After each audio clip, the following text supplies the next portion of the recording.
Hello, everybody. Welcome to the newest episode of the podcast. In today's episode, we have Orlando King.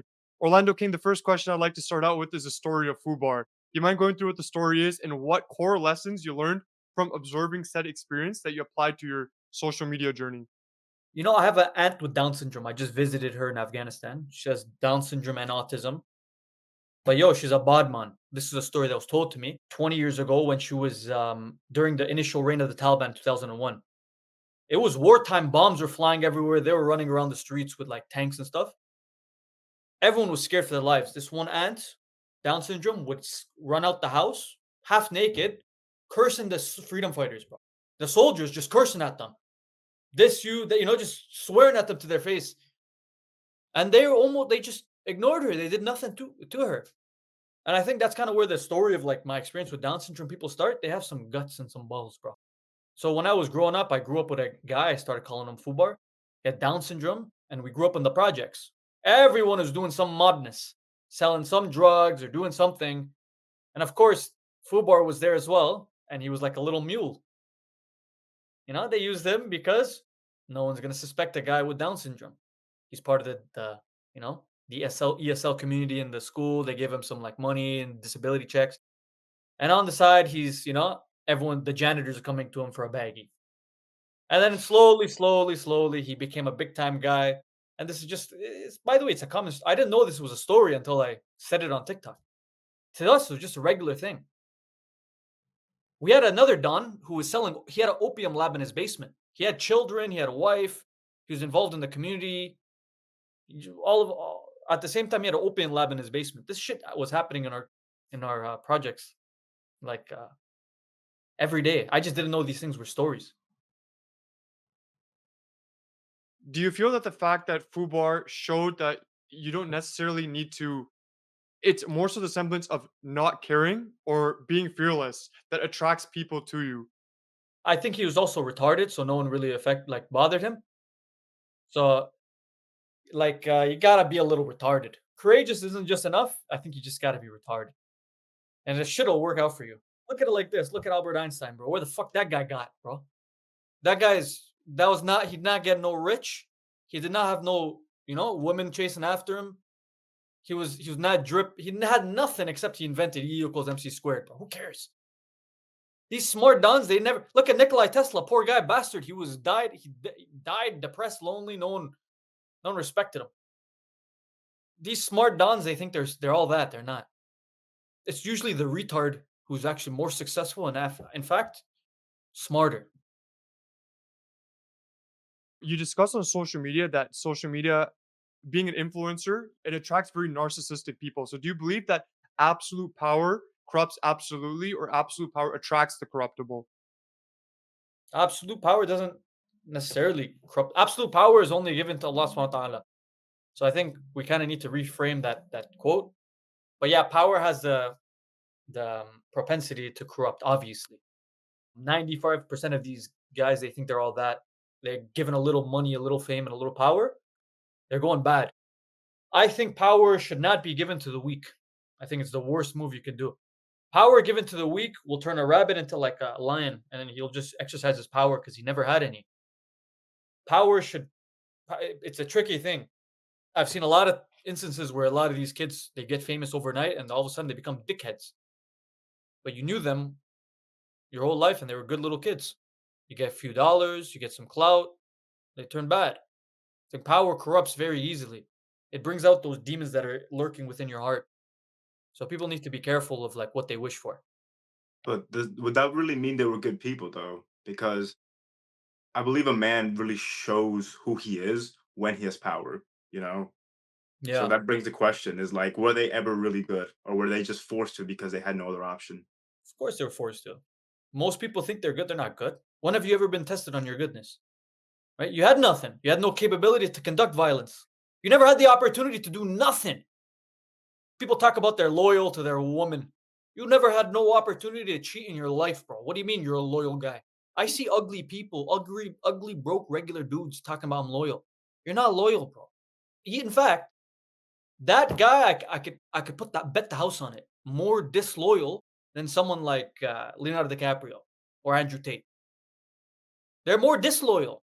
Why? Because Megan Fox walks by and they'll actually dump their women and children into the garbage can just for a night with her. They'll discard everything. They've never been tempted. They don't understand. You discuss the impact of certain lobbying groups for on social media influencers such as Pfizer. Yeah, Pfizer, well, one of the constituent companies reached out to me for an ad. Hey, we'll pay you this much, promote vaccine. I didn't do it. I got obviously blacklisted from the industry, never got a sponsorship again from anybody, any big corporation. No Amazon, no, no, none of those big companies that always sponsor people. Bro, I was raking in millions and millions of views, and I wasn't saying anything crazy, but they didn't want to sponsor me. No one approached me. Why? I think that's why. But these lobbying companies, they hold a lot of like power. I know some influencers who did take the deals, bro. Pro Mhm. vaccine, just because they're gonna get paid a few shillings. You know what I mean?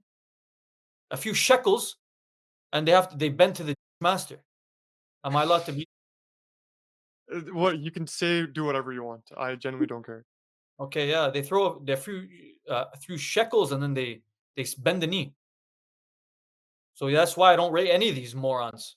In fact, some of the people with the same colored skin as myself, obviously not as nice as me, Egyptian cinnamon, I'm glowing, but a semblance of that.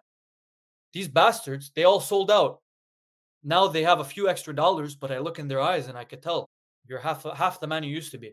Why? Because you knew fucking Joe Goldenstein threw you some gold, and Mhm. now you kiss the ring. You discuss masculinity being the defensive structure in society. Are you able to distinguish the difference between toxic masculinity and what the true essence of masculinity is? None of these dons know what masculinity is. There's not a masculine person alive today. I just watched Lord of the Rings. You know who's masculine, bro? Aragorn is masculine. Motherfucker don't talk. He just goes, pulls the sword out, and starts getting busy, bro. He starts defending the little hobbits.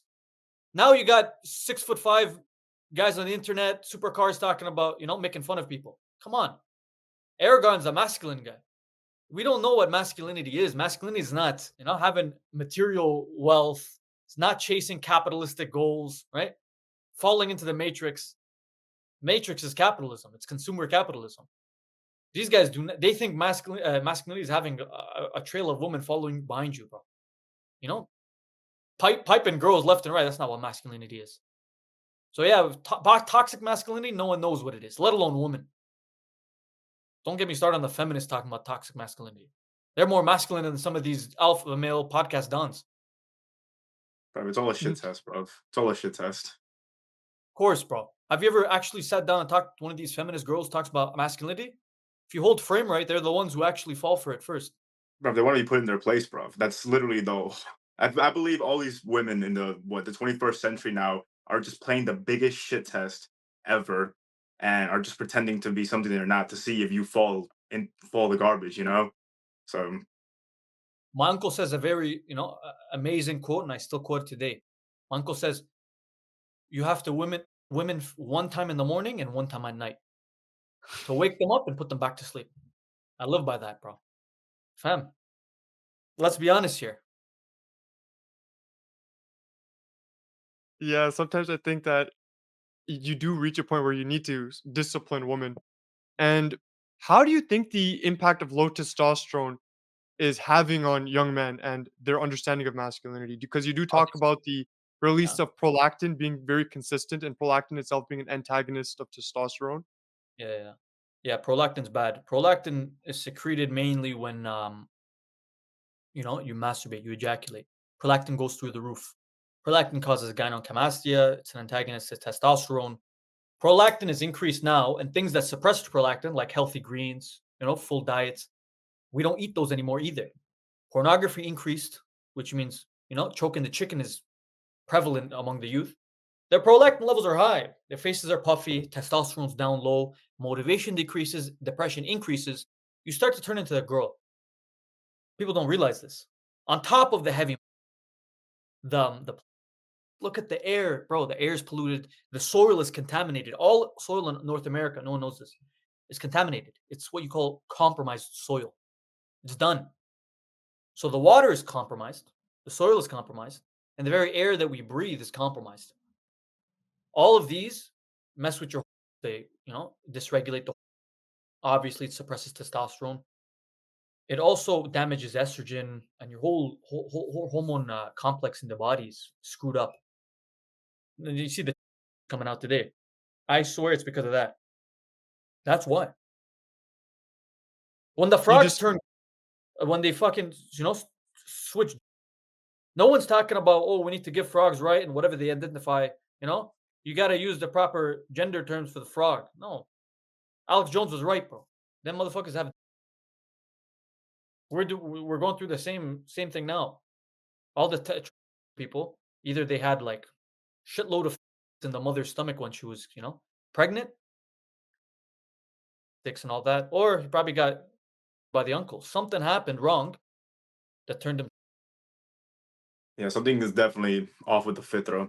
As of recently, I have seen in my personal experience that people are just off nowadays, especially the younger generation. Like, I think after like the year '05, '06, bruv, I think they just amped up all the and the youth just, bruv, I'm telling you, just went down a spiral, and they're all just kind of all autistic and retarded, and I don't know, they have these tics about them, like I don't know what it is, but after the year '05 and '06, bro, just things went south with the youth. Like I don't know if you had also noticed that, but something Have I you guys noticed. ever traveled outside of the West and went to like homeland, village, farmland, mountains, uncompromised areas? Have you ever visited any place like that? Puerto Rico would probably be the only place I gone, like in the countryside. That's the only part, but there again, that's rural, so there's not that many people over there. But I have been outside. When you go to places like, where you guys from? I'm from Pakistan. Okay. Puerto Rico. Okay, so you're Puerto Rican, you're Pakistan. I don't know about Puerto Rico. I don't know if I would put that in the and group that in with the West because it is a little off the side. When you go to places like Pakistan, when you go to mountain ranges in the Middle East that has uncompromised soil, air, there's no propaganda that's polluting the minds, and the people are free. There's something that you actually feel the moment you step on the land. And I'm not talking about like you feel good because you're on vacation. There's something visceral in your soul that you feel. There's like a soul reaction that you have when you enter these lands. It's almost like shackles have left your shoulders. And it's so visceral. And people who have done that, who've traveled to these places, they feel it. And then when you go to these places, you start to understand what life is. You get connected to people. You start to understand culture. And then when you come back, all of that disappears. You look around, you're like, why? This place, in fact, might even be nicer than where I was from. It's cleaner. People are richer. There's less stress. Why do I feel unnerved? Like just by being here, why is it unnerving? And I have a theory about it, and it actually is my own conspiracy theory that there's a vast, large magic circle under the country. I'm talking symbolically here. This land is compromised because it's run by devils and demons. People who run it are pagans, and they worship the devil. And so they've planted a magic circle under the whole country. It's like you guys seen Full Metal Alchemist, the anime? They have a Yeah, magic yes, circle yes. in the country, and Yes, that's yes. sucking the energy out of the people. These guys are all pagans, and they believe in the Kabbalah. And so I think when a country is ruled by people like this, the very institutions that govern the country, that govern the minds of the youth, that govern the entertainment of the youth, it infects the minds of the people to the point where everyone living in that country, they feel like their soul is getting absorbed and sucked, even if you're uninvolved. And so that's why no one's at home here. No one feels comfortable. Everyone's feel a little unnerved. And that's what I think is happening. Everyone needs to make hijrah and go to a Muslim country that's ruled by Muslim people because you'll feel the difference in the soul. There's a difference. I can't explain it unless you actually do that and go there. Well, I mean, let's be clear on this. Afghanistan may be the last true Muslim country in the world. All the rest are compromised. So That's true. it's like the other ones are just, they're basically a trap. They're like little mouse traps, for the Muslims to go, so they can also be corrupted there. So it's like, This is true. Afghanistan is the last one, I think. At least one of the last ones, and it's really holding it up because these guys they're not compromising. In fact, you have diaspora Afghans who have fled Afghanistan 10 years ago, 15 years ago, even 5 years ago, who now speak out against Afghanistan now that it's become a Muslim country. Oh, the Taliban are this. Oh, the Afghans that. Motherfucker, you are not from the country. You are a vagrant now. You're not part of the country. You're excommunicated. These are people who would have sided with the American army who came into Afghanistan or the communists who tried to take over Afghanistan. You always have these people. But Afghanistan has stood strong and it said, no, we're not going to let women go out in the streets, do a madness and take the hijab off and do dirty stuff. We're not going to let the men go out and steal and rob and do all this stuff. No, there's law and order now to the point where you guys could come walk the streets properly as long as you're not bugging nobody, not causing crimes, not being belligerent. It's completely safe. It's so safe. You're at less of a risk to get robbed, to get your possessions stolen there than you are in Canada. You have to actually pay attention to make sure people don't steal your car here. And that's actually, I'm dead serious because car thefts, 70,000 this year, I think, in Toronto. Over there, they steal your car. You best believe the man's hands are coming off. In order to conquer a nation, you have to have people in that nation that are colonizable already. And then the ones that are already colonizable go to the colonizer and spread their propaganda. That's also what you discussed about Iran. You discussed being a futurist, and in order to be a futurist, you need to understand trends. You discussed the trend of moving towards more monotheistic practices to more polytheistic practices, more pagan rituals such as infanticide and santicide. Do you mind Tennis. discussing that a little bit and how then and all these liberal movements are contributing towards that? I used to think this was just a natural cycle of like a sociological cycle. We go from monotheism to like atheism and paganism, and then we go back. I used to think it was a cycle, and it happens naturally. I don't believe that anymore. I think it's a planned, targeted thing. The pagans in society are very loud, and they make their beliefs known. Everything about this pagan society now is reflecting ancient pagan society. They just mask it differently. Look at Planned. They're saying we have the right to our own body. We just want to kill the babies in our stomachs and blah blah blah. Whatever it is, this is still infanticide. Now we have late term, even post term. This is normalized.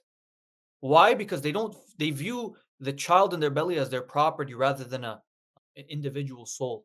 You understand? It's not the child is not sovereign. It's an extension of my body, and therefore, if I could abuse my body, if I could damage and cut myself, if I go sleep with 100 people, I have no soul. Then that means that child is, by extension, nothing other than an object that I own. You have the Maid Act in Canada, where now you're able to request euthanasia, and even the doctor will recommend euthanasia to you if your life is of a certain quality. Let's say you have you're of World War, I don't know, you're a war veteran. You lost both your knees. You go to the doctor requesting an ambulance, a wheelchair, or like one of those chairs that go up the stairs. Doctor will look at you and go like, okay, yeah, you could do that, but you're suffering. Have you ever considered euthanasia? This actually happened a few days ago when the guy had no legs. He went and requested some disability assistance. He needs the doctor recommended euthanasia to the guy. He made a whole shitstorm about this. He went to the news. What's going on? Why is this legal? This is what we're moving towards things like the devaluation of human life. It's going to get to a point where we're going to say, hey, well, old people don't have any utility.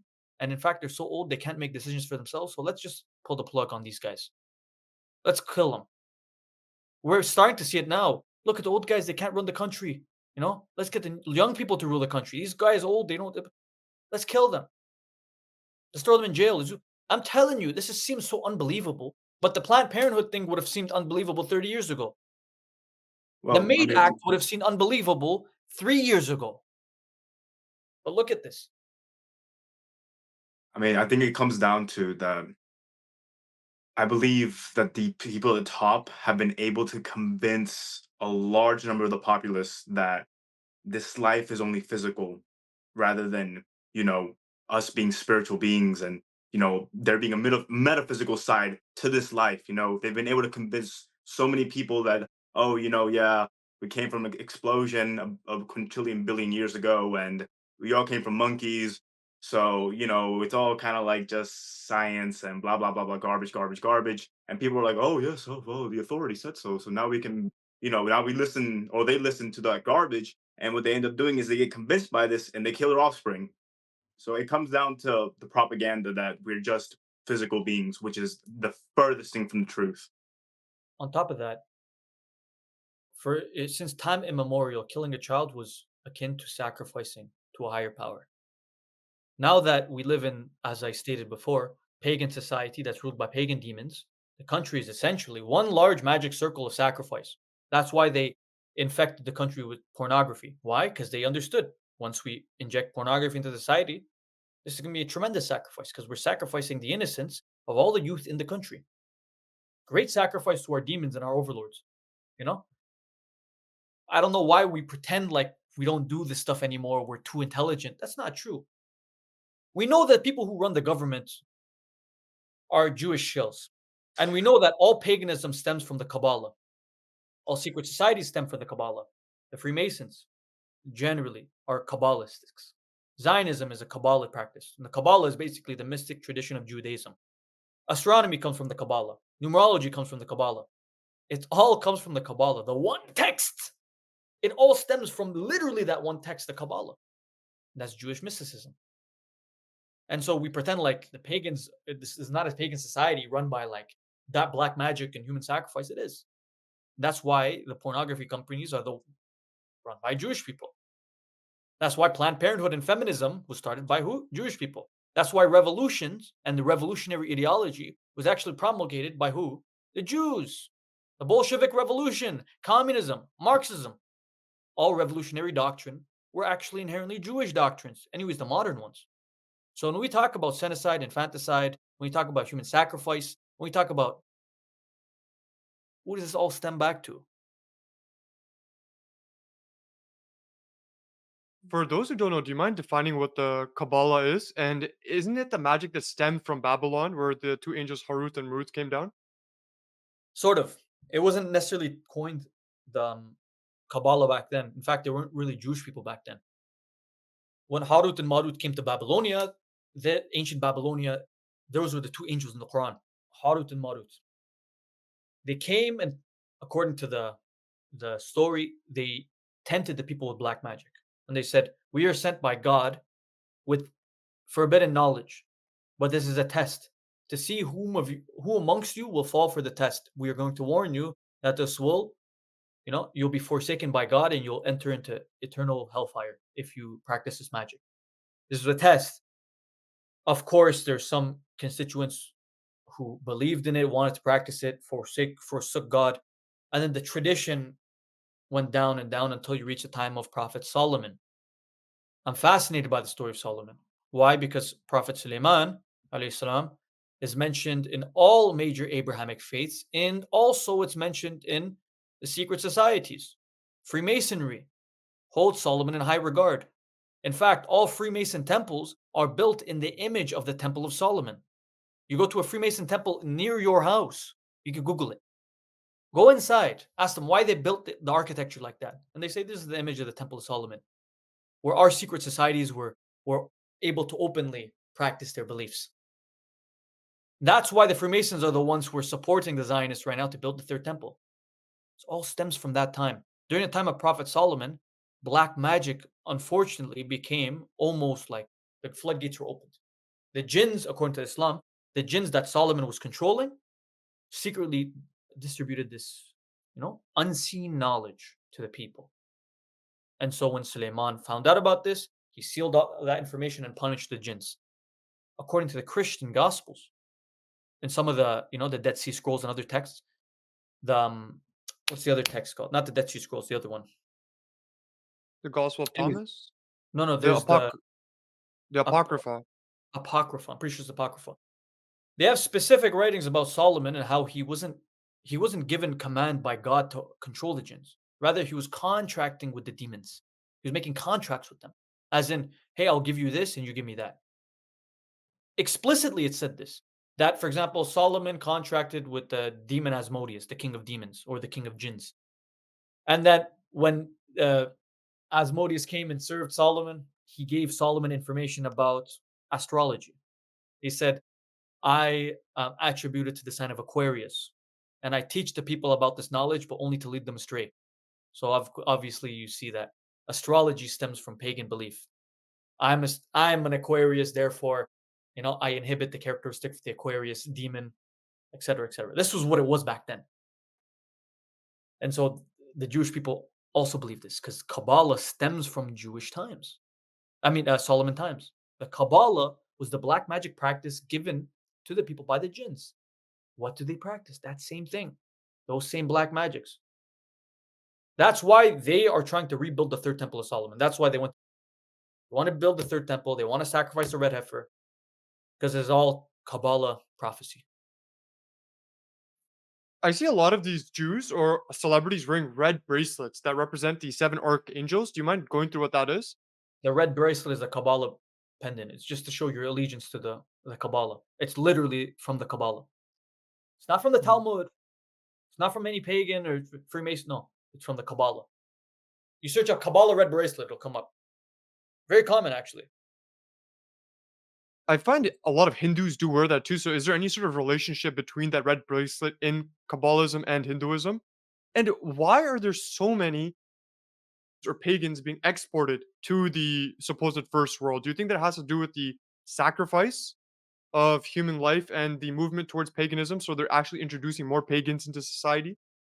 I don't think there's a coordinate. It might be because there's some people who claim that the movement is trying to promote like diversity in the countries by exporting third world migrants. But the interesting thing about Hinduism and the comparison to like Judaism, Hinduism is also the most popular pagan religion in the world right now.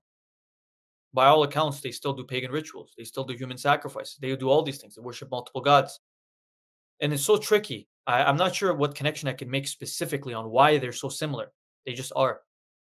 Another interesting thing, the reason why Indians and like Jews, or specifically, and people like all agree with each other. In fact, it's a big circle.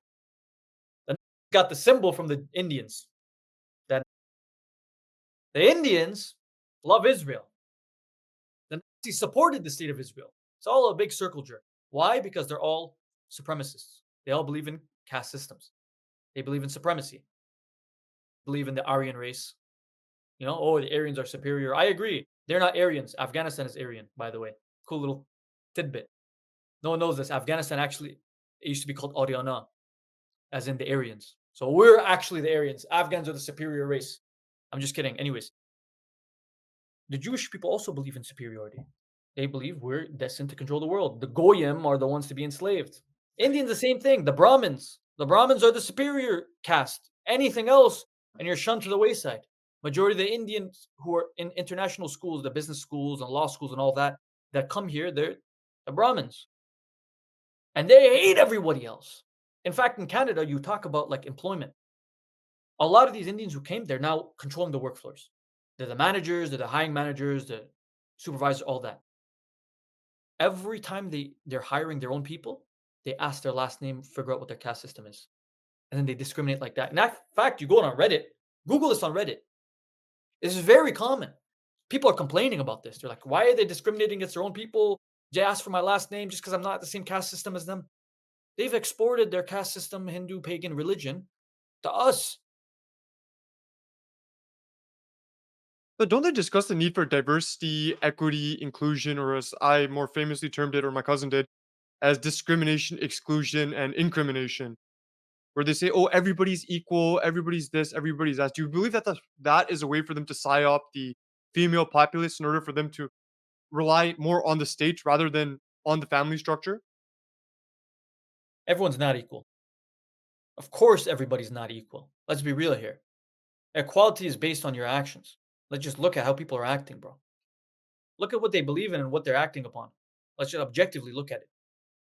First and foremost, cleanliness is a very, very important virtue. They're not clean.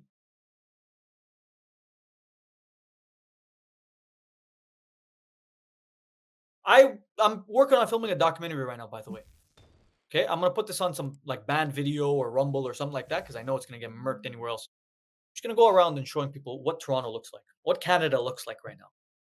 I went to the President. harbor front, the water, bro, by the water. And I swear to God, I was radicalized. I went with my cousins because we just finished watching Lord of the Rings. And we're like, yo, we're close to downtown, the waterfront. I know a sick spot. Let's go there. Okay, cool. It's a nice hill, huge parliament type building. In the back, there's a green grass connected to the water. I go. There was about 150, 100 people on the grass and near the water. I did not see one white person. I did not see one Chinese person. I was the lightest skin there. Every single one of them were migrant Hindus, Indians. I'm not being racist here. Yeah, I don't hate them.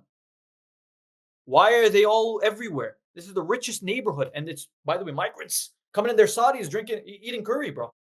Butter chicken. I smelled butter chicken on the beach. I'm supposed to smell seashells, bro. I'm smelling butter chicken. What's going on? It's actually bad. Anybody who's in Toronto, ask anybody. It's terrible.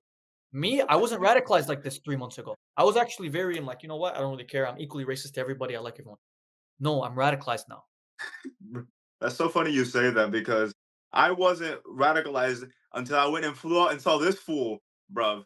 I went over there and I saw all the fucking bruv, and I was Where? genuinely so disgusted, bruv. Like this man's hatred of rubbed off on me so hard that I dead ass want these people like, bruv. I don't want to see him ever again. Like, yo, I'm not. Yo, please censor this, bro. I don't want to get my ass canceled, bro. But Well, it's like, more of like, listen, bro.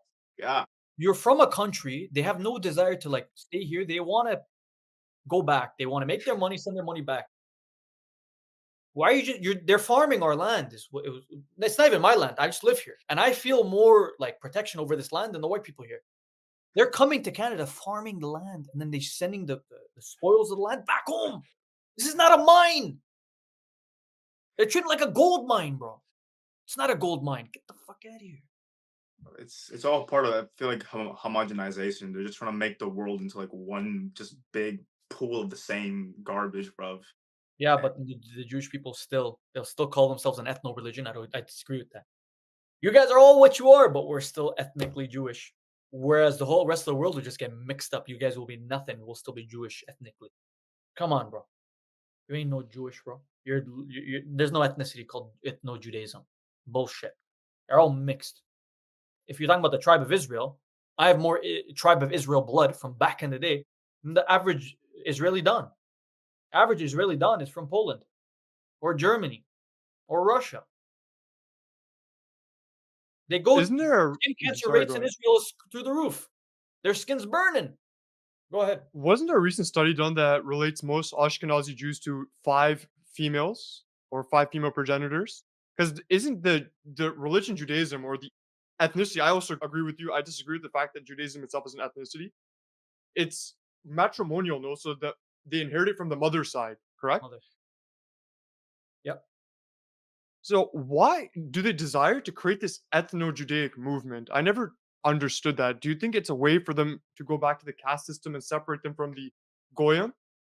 The argument was that during the time of Judaism, they weren't really mixing together. There was not much conversion, and so they were one tribe. And so that kept on growing and growing, and they want to claim that same people because it was not diverse. It did not spread throughout the world. That's not the real reason, though. The real reason is a supremacy issue. They want to be supreme. We are above the Goyim. We separate ourselves from the Goyim. Even the Jewish people who are atheists are still ethnically Jewish. This is a saving grace because you don't have to believe God to be Jewish. You don't have to believe in the Torah to still be Jewish. Why this still keep their numbers up. Bro, I was thinking of infiltrating. I actually had an idea last year of infiltrating. I was gonna pretend like, yeah, I'm ethnically Jewish, guys. Infiltrating the ranks, going to synagogue, filming everything, and then exposing them. I don't know. At this point, I think the Jews or the whatever. I believe that they're right about the Goyim, bro. I at this point, I think they are. They're better than the Goyim, bro. Because have you seen the state of everyone? Like, have you walked around? Like, alhamdulillah, thank God, I live on the countryside. I live in Alabama, here in the United States, and it's more for the most part, it's somewhat normal over here. But I've gone to these bigger cities, bro. I went to Toronto, I went to London over there in the UK, I went to London over there in Ontario, bro. The state of people is just like, you know what? I think they're right. They're their cattle, bro. That's just how it is at this point, you know. So it's just at this point, I think they're right, bro. And it's so sad to say, but it's the unfortunate truth of the world right now. Yeah, I mean, but they also created it. They're the reasons this is happening. They're the ones who push for this shit. The homogenized. It's the Jews who wanted people to get mixed up. They want to ruin our country. I mean, true. However, it's the people's responsibility to keep that from happening. Everyone gets their choice, so it's also on them. It's not just on the Jews. You This is know, also going back to testosterone, though, because when you give women reduce the testosterone, give women power, what are the women gonna say? Oh, but it's okay. Let them. It's no. It's mean. Shut the fuck up, bitch. What do you mean? Mean for a come on. I'll give you one of these, bro. Mean my ass. It's the women's fault too. Like I agree. But then again, you go back and you say it's actually the men's fault because if it was a strong men, then women wouldn't be misbehaving, letting the Indians come in here.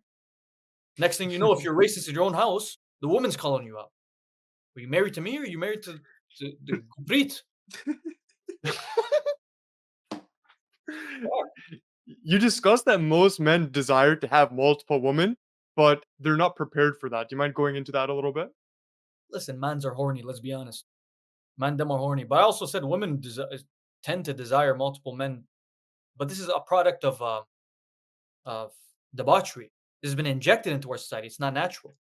Pornography has made men and women desire multiple partners. That's why they're doing it. Because there's a lot of people who argue, no, when women don't want multiple men. So why are they hooking up with like 25, 30, 40, 50 people? Why is the average body count 8, 9, 10? Why is the product of propaganda? They want that now. I could say that women want multiple men the same way I could say men want nice cars. They don't inherently want nice cars. You go to a guy in the mountainside, a monk. He's never seen a car before. Do you want a car? No. What? Here's Lambo. Bro, he'd rather have a piece of bread than a Lambo. Why? It's not natural. However, in our society, they do want that now.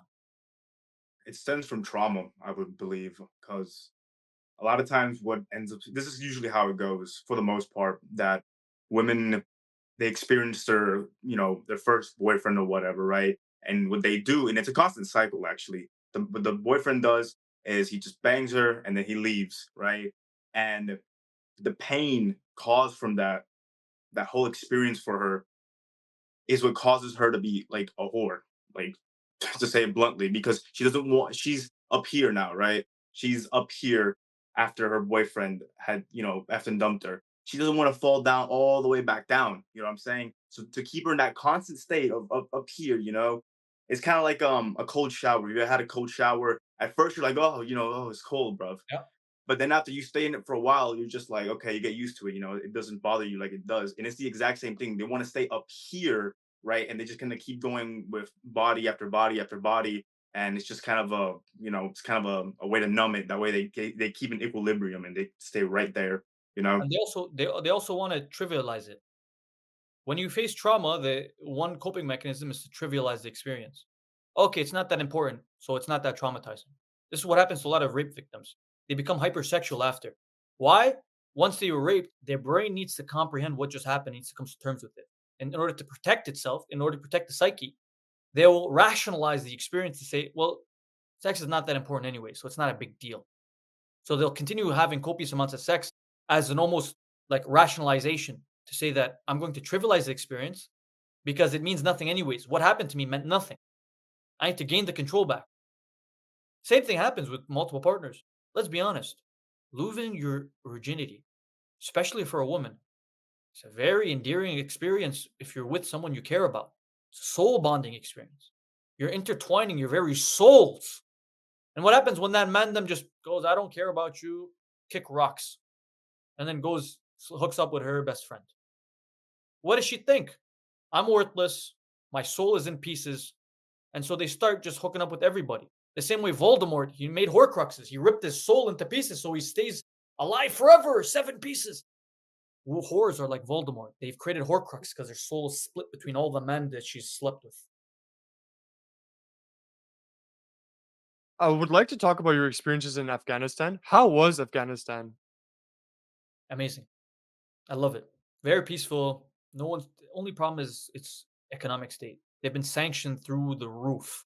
And obviously American sanctions increase unemployment, homelessness. Other countries can't do deals with them, trade. But beyond that, bro, it's really peaceful. It's so much fun. It's actually fun. You're not addicted to your phone there. You're just like walking around. You're seeing the mountains, like overwhelming almost. You're living like a normal human, bro. I believe that's what the human existence is supposed to be, bro. Wandering around nature, seeing the beautiful mountains, Mhm. farming, hunting, being with the boys, being with the wives. Like, bro, I believe that's the normal like state a man should be in, bro. And they've inverted the world so badly that normal life is just complete madness, bro. It's just you're dealing with such garbage and a 9 to 5 job and working for a currency that isn't real. And bro, it's so stupid, bro. They just flip it all around and they want to, label it, oh, this is how everyone lives and this is how it's supposed to be, blah blah blah blah blah. It's so They're stupid. euthanizing the very soul of man. This is called the euthanization of the soul. That's why they get you to be surrounded by like metal constructs, so you have no connection to the earth. You're working 9 to 5s for pretty much an invisible currency instead of something that you could actually use. This also goes back to the who? The Jays. Why? Because every other human being in civilization, every other race, let's say, felt their connection to the earth via creation. They would create, they would farm, they would get connected to the earth, they would build tall buildings and structures, they would farm the land, they would explore, they would hunt, they would go sailing the seas. The And Jays don't do war the and Jays war. don't and war, but the Jays don't do that. The Jays have no connection to the land. They were wandering people. They never had a land in the first place. God condemned them. They were wanderers. And so the things that they specialized in were the philosophies, the sociologies, the sciences, things that you can't see, things that are not real, the imagination and the mind. That's why propaganda, Edward Bernays, he was a Jewish person, the guy who invented propaganda. Look at all the various famous psychologists, the sociologists, look at all the famous scientists. They were all from one ethno religion. Why? Name me one that's not. They're all this fucking from the fucking same group, bro. So the the science of the mind has been created by these people. That's how they control the mind. Let's be real. And even the philosophers or psychologists that aren't Jewish, they borrow a lot of Jewish thought. For example, Nietzsche borrowed, I don't know if Schopenhauer was Jewish, but he did borrow a lot of his thought from Schopenhauer. Jung was a reaction to Freud, And Kierkegaard as Jung was well. also a pagan, by the way. So they're either Kabbalist demon pagans or Jays. And I'm talking about pagan, I'm like devil worshipping pagan. Carl Jung was an occultist. He Yeah, he was wasn't a he cultist. actually has a book on the occult. So these guys are, and I'm saying every single one of them, either into the occult, which is, by the way, the occult is still the Kabbalah, either the occult or the actual blood lineage of the Jewish. So you're either mystically part of them or actually linked by blood to them. Yeah, and I did the Red Book, as they say. He did have a lot of experiences with extraterrestrial phenomena, i.e., I do remember one where he had an entire visiting of people coming to him of the dead. Do you think that those are jinns? Because I was always thinking to myself, this probing of the active imagination is a way to get in contact with these beings. Of course, they're the jinns. There's no other beings outside of humans that have sentience outside of jinns. There's no aliens. They're all jinns. Any experience that you have, it's jinns. They're all jinns, bro. And we've known this for centuries. It's jinns. That's the only thing that exists. And all these occultists, majority of their works relate to those very entities that they see, the people, the dark shadows, right? They call them demons. Some call them gargoyles. Doesn't matter the name. In Arabic, it's just jinn. Let's not get focused on the name here. But yes, Carl Jung is an occultist. He's actually one of the most famous occultists. You know who's another occultist? Newton. In fact, Newton, he was referred to by his people as the last great wizard of his time. Did you know this? This was his moniker. In fact, go to Wikipedia, search up Newton occult. There's a whole section about it. His occultic beliefs. They're all occultists. Where do you think? Let's say me, you, and all three of us sat down in a room, and I'm a super genius, bro. We sat down in a room and tried to come up with some physics ideas. Let's say gravity, the theory of gravity didn't exist, and all these hidden particles, subatomic particles. We had to understand it. You think we could have done that? No. This is what you call unseen knowledge, the knowledge of the unseen. And where does the knowledge of the unseen come from? We know for a fact, according to Quran, the knowledge of the unseen is hidden is only with who? Angels and gods. But the jinns sometimes eavesdrops in the highest level of the heavens to get some inklings of the knowledge. A proton and a neutron, an electron, bro, quarks and string theory, spooky action at a distance, all of this is unseen knowledge. How were they able to access this information? Every single one of them, do you know what they say? It kind of came to me in a dream. So when I put the mathematical equations together, it worked. Haven't you heard that? It came to me in a dream. They all say that. Yeah, I mean, it's how Jung talks about the collective unconscious. Newton says it came to him in a dream too. Name me all of these J scientists, bro, or these occultists. Came to me in a goddamn dream. Bro, kick rocks, bro. It's like the story of sorry, go ahead, Rubian. Oh no, bro. I was no. You got it. So it goes similar to the story of Jack Parsons, where Jack Parsons saw the Antichrist in his dream. I think he was called Armelius Valerian Ad-Dajjal.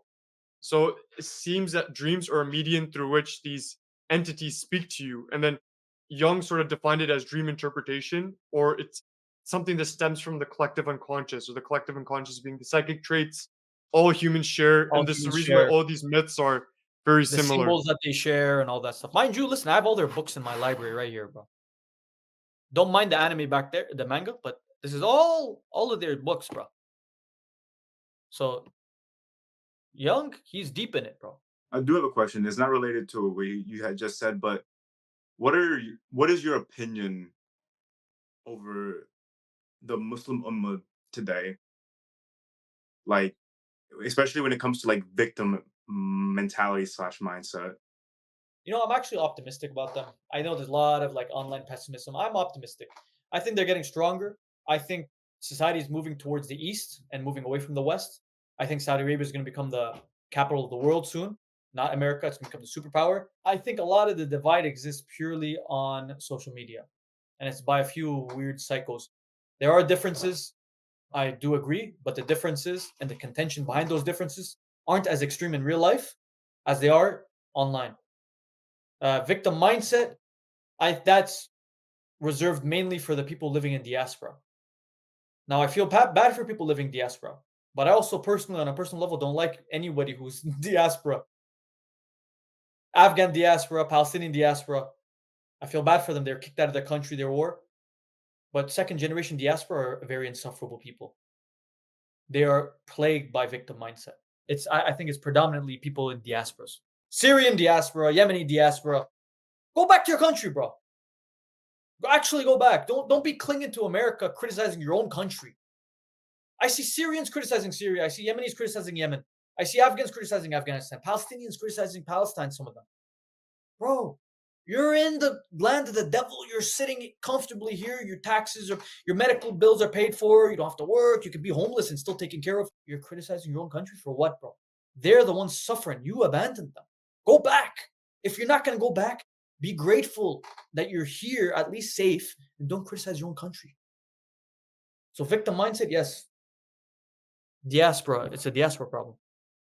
To add a little bit of a pushback, what would you say to this person who's watching this video and thinking, "Oh, you say go back to your country, but you're sitting in Canada right now"? I do go back. I do back constantly. In fact, I'm trying to build businesses there. So yes, I live what I speak. I'm going back for the third time in like maybe 2 months from now, a month, 2 months. I just come back here to take care of business here. I can't abandon this country. In fact, I use what I could accomplish in this country to help build that country. I invest. And I help the people back there. And I'm trying to create a home base for myself there. I'm what we should become are international men, merchants of the world. Right? Not people who just sit down in one country, criticize where our roots from. Because, bro, 2, 3 generations from now, your children are not going to know who the hell they are, and they're still not going to be considered American. The Americans are going to look at them like, hey, you're not American. And they're going to go like, why? I'm from here. It's the only language I speak. And you discuss as a revolutionary, you not only have to embody the ideas, you have to share the ideas. What sort of revolution are you aiming to create? I used to dream when I was a child. I was very mature. I used to dream of starting a revolution, but it was more of like a dream. I'm not really interested in starting a revolution. I'm a revolutionary, but I'm not interested in starting a revolution. I'm more of the kind who would hopefully, if the time comes, push comes to shove, I hope and pray that I'm the type of guy who would pick up arms and help fight against the bad and the evil. That's what I mean by revolutionary. I also believe that these Western countries, in these very Western countries, there needs to be a revolution of the mind. So new ideas need to be absorbed and they need to abandon the pagan ways. So if we're talking revolution, that's the type of revolution we need, like a revolution of the mind. The society needs a mental revolution. I mean, to that, I say that a problem I see a lot is that people cling on to the scholars' ideas, right? And I believe that a lot of these scholars are just they're bought and sold, bro. So you know what they're getting fed through these scholars is just victim propaganda, victim mindset, causing them not causing them to not be able to have that revolution in the mind that like, hey, I understand what's happening in the world and this and that, and so if people don't realize that, I think they're always going to remain. We're always going to remain in that victim mentality, and that I agree with you, but I think one of the main reasons that a lot of them aren't well, the main criticism I would have is during the golden age of Islam, a lot of the scholars were also warriors. So they held the pen and the sword. So you need both. Now, how many scholars today are warriors? If someone came up and you know threw a jab in their face, would they have the mind or the heart to retaliate? And a lot of these, and that's unfortunate. They've dedicated their whole lives and to master a knowledge base. But what happens when an individual who's not physically competent and who does not have the mind of a warrior also adopts like just you know just pure academia? Yes, there is places for that, but we need people who have both. We need scholars who are strong and warriors. That's what it was like during the golden age of Islam. That's what it was like, and that's why it was in such a powerful place. But now we've been stagnating. The Arab Peninsula is powerful. They're not doing a thing to help Palestinians. Not a thing. When they could, snap of a finger, go, get busy. According to our very own doctrine, the people who die in the process are martyrs, and you're defending the innocent. But why are you not doing that? Let's get ready, bro. But once again, the people who hold the bastions of knowledge are not warriors, and this is the shortcoming. it comes from the over feminization of the world. You know, even our scholars are contaminated by it, bruv. Because I'm gonna be honest, bro. When I first came to Islam about over a year ago now, I read it, I understood the message, and I believed it. Like there's one God alone, and Prophet Muhammad sallallahu alaihi wasallam was his last messenger. So that was clear, right? But then the problem I ran into while in the beginning stages of my Islamic journey was that there was a lack of role models in the beginning, right? And it took me a minute to find that like guy I saw on like his name is I don't know if you know Mehdi Tajani, but I encountered him online and I was like, whoa, he's a Muslim, and he just uplifted my spirit and he made me like, yes, I'm a Muslim, let's fight, let's pray, let me become more knowledgeable, let me get myself in amazing shape and be able to be a force to be reckoned with, know how to use my arms and this and that. Like he just looks like a guy and it just inspired me, bro. So it's just you say that like the holding it's so important to be able to hold the pen and the sword. Also, though, I think in Islam there's a lot of role models that existed back in the day where one could look historically and aspire to be like that. I don't even mind if there's no current role models today because I'm not one, and I actually wouldn't recommend my son to do this either. I wouldn't be one to look out into the world and look for role models that are alive. And there's one for a specific reason that if you take a man as a role model that's alive today, you don't know how his story ends. You do not know what he's going to do in the future, who he's going to become, and what he's going to say. You do not know how his story is going to end. And I'm sure you could already come up with some ideas on why taking a person like that as a role model might lead to complications for yourself in the future. Imagine you take, and it's no problem taking people as role models. We need role models.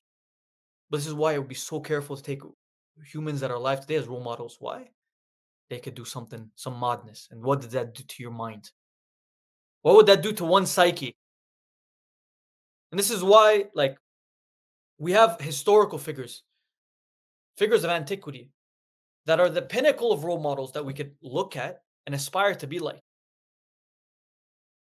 And we know how they end. They know what they stood for and what they fought for and what they died for. Right? So we have those people. We just need to look for them or read about them. We need to read about them. And we also Speaking don't of know what the demons of these, some of these dons that are alive right now, we don't know what demons they have in their closet that might get exposed in the future. How is that going to shake us? I look up to this guy, but look, I don't want to say specific names, but look what happened to him. Oh, look what he came up with. Can I trust anybody now? That's what's going to happen, bro. You're going to be like, can I really trust anybody now? You'll become disillusioned by everybody. Speaking of role models, just to get the elephant out of the room, what's your opinions on Andrew Tate and his current influence on young masculine men or young men, not really masculine? I see him the same way I see myself, just entertainers. You're entertainer, and your job is to gain public attention and convert that into currency.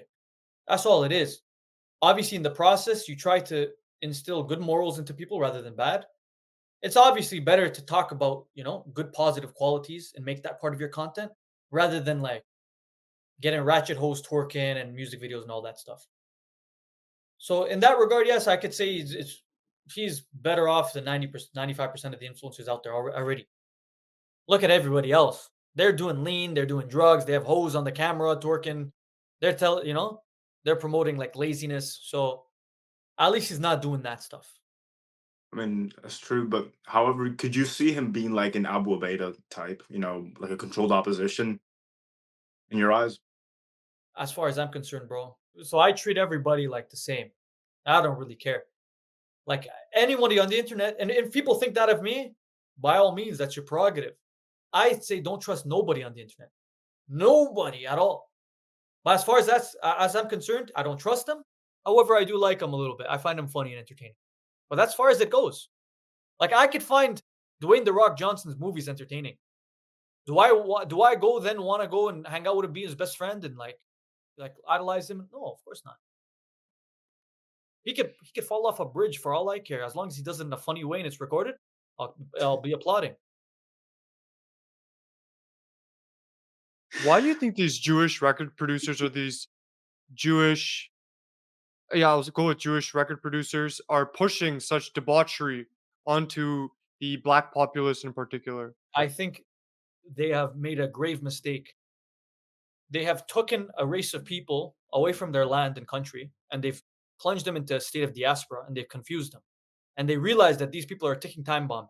That if they wake up and they get together, all hell's breaking loose. So they need to continuously break them down and separate them, so that they have no spirit of revolution in them. All it takes is for these people's minds to be free, and they could just revolt, rebel, even at the least, just leave the country, go back to Africa, and the country's economy would be murked. It'd be done. So of course they need to destroy those people. They need to put them into the slave class again. Perpetual slave class. That's what the Black America has become. Perpetual slave class. And this is by design. The Jewish overlords have designed this. They want this to happen because at this point, the African American population is just a walking liability for the white folk. Or let's not even say white folk, for the Jewish folk. They don't want these guys to get busy and get ready. Because the first moment they get busy, who are they getting busy against? The Jewish guys. So they need to weaken them. Divide and conquer. Speaking of African revolutionaries, what are your opinions on Omar al-Mukhtar? Don't know enough about him to speak about him. Fair, fair, because I really want to watch that old movie they made, The Lion of the Desert. Everyone loves that movie, bro. I haven't seen it yet. My boy loves that movie. Yeah, because Listen, but I don't know enough about him. I'm not like I need to read a nice biography about him to get it. yeah, I find myself very attracted to characters like Mehmet Fateh, to Salahuddin, especially due to their recent viewings in on Netflix, like the Rise of the Empires and the Yeah. movie The Kingdom of Heaven, because Mhm. they imbue a sense of prophetic masculinity that I see is very much lacking in the role models given today. For example, you can state that Andrew Tate is masculine, and as you state, he's essentially an entertainer. But I do think that being an entertainer to an extent where you're constantly courting people's attention, it's I don't mean this in an offensive way to anybody, because obviously I would consider myself an entertainer too. I think it's a bit feminine, whereas they were simply doing it for the Of sake course. of Allah. Let's call it what it is, bro. I'm an entertainer too. It has a feminine trait. Do you think it's more so balancing the masculine and the feminine? Of course. That's very simple. That's the PC answer, but it's also the right answer. Man, there's no such thing as the macho man because the moment he hits home and his wife is there and his children are there, he's turned into a softie, bro. He's playing games with the wife and he's acting cringe, and the children is might even dress up in a tutu or something and have a tea party with the kids. This is all of this like mumbo jumbo from these white alpha male podcast dorks who talk about you can't do this. None of them are married. None of them have kids, bro. In fact, at most they're divorced. I don't want to hear nothing about any of them. They've never been in no war. They've never come from any war torn country. They've never seen no severe poverty. Because America is you're homeless on the street. That's not poverty. They've never seen none of that shit. All they've seen is their wife divorcing them and cheating on them. And they're coming on the podcast talking about I'm alpha male, bro. I've never been divorced, bro. I've never been cheated on. I was doing a mad thing when I was younger too, and I still never been cheated on, bro. You bastard have been cheated on. So let's not talk about masculinity out of your mouth. Look at that whatever podcast dork. Look at that dork who runs the whatever podcast. The man, I guarantee you, whatever girl he's going out with is cheating on him. He's a dork. You see him in person, you strangle him like this, bro. His neck, you twist it like a pencil. Why is this man trying? He's doing this for clout. Talking about male and female dynamics, bro. Everyone knows male and female dynamics. The hoes just don't like you. It seems as it's a way to overcompensate for his lack of true masculinity. He just But wants clout. He saw Fresh and Fit do it, and now he wants to just some clout, bro. He wants some clicks. It's a job. Homie doesn't know that thing about masculine or feminine. I cannot stand these clowns, bruv. Just I hate seeing that YouTube pushes these people that I could fucking strangle and beat to a bloody pulp, and they get pushed by the algorithm and talking about some masculinity thing, bruv. Like, fuck out of here, bruv. God. You know, they should make a UFC for like influencers, just everybody in there. Just know where people stand. Have That- weight classes at the very least, but at least so the chips are on the table, bro. I'm not saying I'd win, bro. I probably not win. I probably not come close. But at least so the chips on their table. So no one's playing. No one's pretending. Like, oh, I'm this and that when you're in fact not. Come on. I actually endorse that. And to move on to a final question, just to relate everything back to the magic circle we were talking about, why are they doing this and who are they setting this up for? Dajjal. It's all for the Dajjal. The Jewish people have the concept of something of their Messiah, but we consider their Messiah our Antichrist. Everything that they have been doing is setting the stage for the state of Israel and the coming of the Messiah. Everything. Interestingly enough, the Jewish people have their own concept of a Antichrist or a Dajjal type figure because they have everything backwards. They have something called the anti-David. They have a figure in some of their works. It's more fringe, but they have the idea of like an opposition to their Messiah called the anti-David. Somebody who's going to claim the lineage of David. He's going to come, but he's going to oppose the Jewish community. But that what that is that's going to be the actual Messiah, and their Messiah is the Antichrist or what we call the Dajjal. Everything they've been doing is for that. That's why they went and claimed the state of Israel. Who claimed the state of Israel in the first place? It was the Freemasons. They supported the Zionist party. It was the Rothschilds family. They've been credited as the family who founded the Zionist party. They've been credited. In fact, the document that what's the guy the thing the Theodore doc Herzl? no not Theodore Herzl. What's the document that they made Don't remember the name of the document either. the document that they signed? The British Parliament was giving support to the Zionist entity. I It's forgot the slipping name my mind myself. right now. I don't know why. It's a very famous document. This is one of the biggest talking points. Anyways, that guy wrote the document to give the support of the British Parliament to the Zionist Party around the 1930s. He wrote it to the Rothschilds. The Rothschilds are the Freemasons of the time. The Just to Freemasons clarify, it's the Balfour Declaration, I Balfour believe. Declaration. Lord Wilfrid Balfour wrote that declaration to give support to the Zionist Party, and who did he write it to? It's the Rothschilds. I hate this this Theodore Herzl shit. It's the Rothschilds that started that. It's the Freemasons. The Freemasons are mystic Jews. They all did this, conspired together. They also funded the Nazis, by the way. You look at the Havara Agreement, they funded it. Why are the Freemasons funding them? Just to get the state of Israel. Why do they want the state of Israel that bad? Where they had to sacrifice, arguably, hundreds of thousands, if not millions of people during World War II, of their own people. It's to rebuild the Temple of Solomon. They want to rebuild it because that's when their Antichrist is.